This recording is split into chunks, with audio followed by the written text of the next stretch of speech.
We are living in a loneliness epidemic. But is that really true?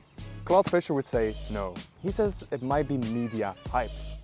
Maybe we're not living in a loneliness epidemic just like we didn't live in a loneliness epidemic 20 years ago or 40 years ago, as the media said then. These scares of loneliness and of isolation are actually cyclical.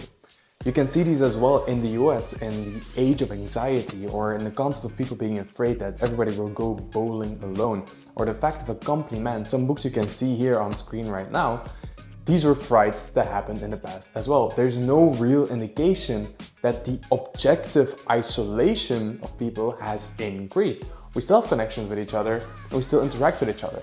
However, there might be an increase in how lonely we feel about the same situation compared to the past.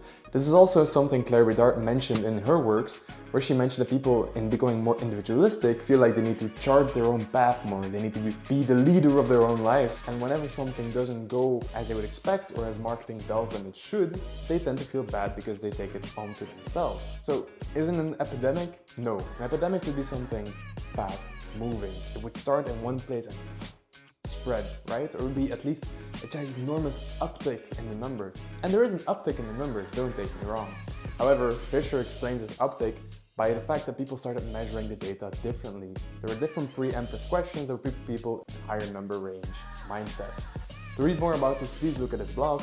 But the conclusion of this is there is no loneliness epidemic. People can feel worse about their current loneliness, but there's no real increase in the objective numbers. So what is the takeaway here?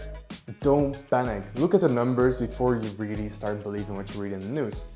In addition, not everybody is lonely. And if you are, it's fine. You're not part of a doomed generation. There are solutions out there that are really happy to help you out and help anybody else in your situation.